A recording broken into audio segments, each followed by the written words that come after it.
राष्ट्रीय जांच एजेंसी यानी एनआईए द्वारा देश भर में छापेमारी के बाद आज सुबह रेडिकल इस्लामिक संगठन पीएफआई को 5 वर्षों के लिए प्रतिबंधित कर दिया है। हाल ही में एनआईए और तमाम राज्यों की एजेंसियों ने पीएफआई के कई ठिकानों पर छापेमारी कर 250 से अधिक सदस्यों को हिरासत में लिया था। उसके बाद इन जांच एजेंसियों को पीएफआई के खिलाफ आतंकी फंडिंग और अन्य अवैध गतिविधियों में शामिल पाए जाने के पुख्ता सबूत मिले। इसी के चलते गृह मंत्रालय की ओर से अधिसूचना भी जारी कर पीएफआई से जुड़े अन्य संगठनों पर भी प्रतिबंध की जानकारी दी है। अब आपके लिए जानना जरूरी है कि पीएफआई क्या है और ये किस तरह से काम करता है। पॉपुलर फ्रंट ऑफ इंडिया यानी पीएफआई का गठन 17 फरवरी 2007 को हुआ था। यह संगठन 3 मुस्लिम संगठनों से मिलकर बना था। इनमें केरल का नेशनल डेमोक्रेटिक फ्रंट, कर्नाटक का फोरम फॉर डिग्निटी और तमिलनाडु का मनीथा नीति पसराई शामिल हुए। दावा किया जाता है कि इस वक्त देश के अंदर 23 राज्यों में यह संगठन सक्रिय है। इस संगठन की वस्तुतः दक्षिण भारत में पकड़ अधिक है, जिन क्षेत्रों में मुस्लिम संख्या बहुत ज्यादा है। लेकिन गठन के बाद से ही पीएफआई पर समाज विरोधी, देश विरोधी गतिविधियों में शामिल होने के आरोप लग रहे हैं। इस संगठन पर देश में दंगे फसाद या अन्य तरह की राष्ट्रीय सुरक्षा को चुनौती पैदा करने वाली स्थितियां पैदा करने वाली गतिविधियां करने के लिए फंडिंग के आरोप लगते रहे हैं। पिछले साल फरवरी में ईडी ने पीएफआई और इसकी student wing campus front of India के 5 सदस्यों के खिलाफ मनी लॉन्ड्रिंग के मामले में चार्जशीट दायर की थी। ईडी की जांच में पता चला कि पीएफआई का राष्ट्रीय महासचिव के रऊफ गल्फ देशों में बिजनेस डील के आड़ में पीएफआई के लिए फंड इकट्ठा करता था। इस फंड को अलग अलग तरीकों से इन संगठनों के लोगों तक पहुंचाया गया।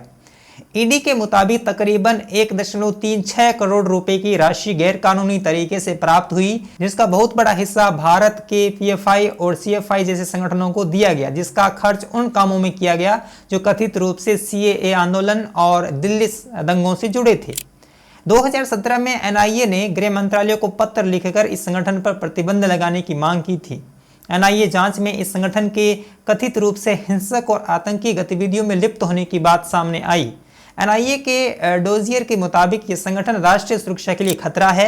इसके अलावा इस संगठन पर धर्मांतरण और हथियार चलाने की ट्रेनिंग के भी आरोप लगे और कई हत्याओं के सीधे तौर पर शामिल होने में भी इसकी भूमिका थी, ऐसे आरोप लगे। इन्हीं दिनों छापेमारी में एक चौंकाने वाला खुलासा हुआ और कई रिपोर्ट्स ने यह दावा किया कि इस जुलाई में बिहार के पटना में प्रधानमंत्री मोदी पर हमले की खतरनाक योजना बनाई गई थी। इसके लिए बाकायदा वहां पर कैंप लगाया गया और वहां पर पीएफआई के लोगों को प्रशिक्षण दिया गया। इसके अलावा यह संगठन जब से स्थापित हुआ है तब से देश और समाज विरोधी गतिविधियों में शामिल ही रहा है। पीएफआई के कार्यकर्ताओं पर आतंकी संगठनों से कनेक्शन से लेकर हत्याओं तक के आरोप लगते आए हैं। 2012 में केरल सरकार ने हाईकोर्ट में बताया कि हत्या के 27 मामलों में पीएफआई का सीधा कनेक्शन है। इनमें से ज्यादातर मामले आरएसएस और सीपीएम के कार्यकर्ताओं की हत्या से जुड़े हैं। आज तक की रिपोर्ट के मुताबिक इसी सिलसिले में जुलाई 2012 में कन्नूर में एक स्टूडेंट सचिन गोपाल और चेंगनूर में एबीपी के नेता विशाल पर चाकू से हमला हुआ। इस हमले का आरोप पीएफआई पर लगा। बाद में गोपाल और विशाल दोनों की मौत हो गई थी। वहीं अप्रैल 2013 में केरल पुलिस ने कन्नूर के नाराथ में छापा मारा और पीएफआई से जुड़े 21 कार्यकर्ताओं को गिरफ्तार कर लिया गया। छापेमारी में पुलिस ने 2 देसी बम, एक तलवार, बम बनाने का कच्चा सामान और कुछ पर्चे बरामद किए। हालांकि पीएफआई ने दावा किया कि यह केस संगठन की छवि खराब करने के लिए किया गया है। बाद में इस केस में जांच एनआईए को सौंप दी गई।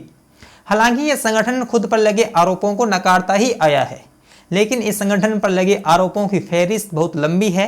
एक अगर बताऊंगा तो मान के चलिए ये वीडियो घंटों का हो जाएगा। लेकिन इस संगठन की गतिविधियां हमेशा से ही संदेह के घेरे में रही है और जैसा कि हम सब जानते हैं, इस संगठन को बचाने और इस पर लगे तमाम आरोपों को व्हाइट वॉश करने की मशीनें भी हमारे देश में मौजूद है। अब जब इस पर प्रतिबंध लगा है तो ट्विटर पर तनिक धीमे स्वर में लेकिन रुदन और विलाप शुरू हो गया है। तीव्रता पकड़ने में टाइम लगेगा, जो दिन बढ़ेगा वैसे वैसे इसका तेज बढ़ता जाएगा। लेकिन 1-2 दिन पहले उन मशीनों ने काम किया, जिसको अगर आप देखेंगे तो आपको हैरानी होगी। कुछ ऐसे मीडिया संस्थान जिन्होंने फैक्ट चेकिंग के नाम पर कुछ ऐसा किया जिसको देखकर आप माथा पीट लेंगे। इन्हीं दिनों जब पीएफआई के लोगों की गिरफ्तारियां हो रही थी तब एक वीडियो सामने आया जिसमें दावा किया गया कि पाकिस्तान जिंदाबाद के नारे लगे। जरा ये वीडियो देखिए।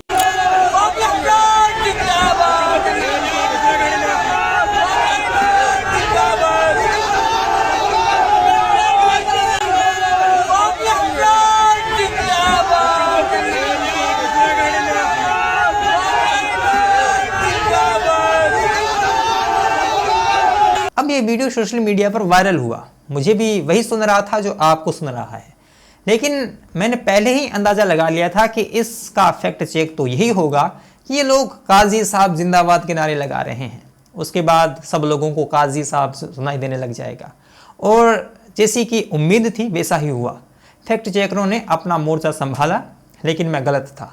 उन्होंने उम्मीदों से परे ही फैक्ट चेक कर दिया। चलिए आपको बताता हूं कि क्या किया उन्होंने।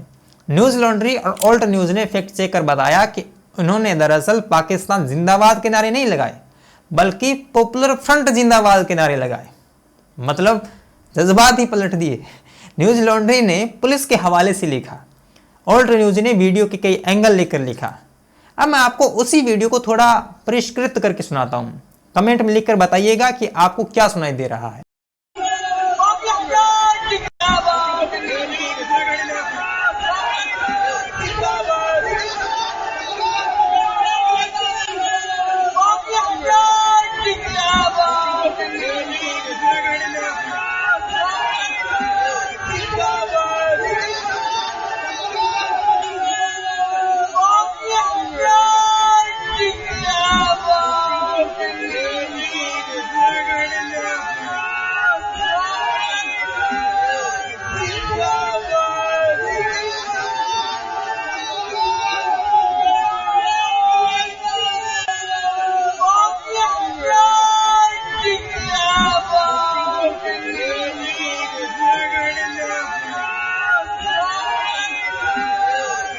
फैक्ट चेकिंग का यह सबसे निकृष्टतम उदाहरण है।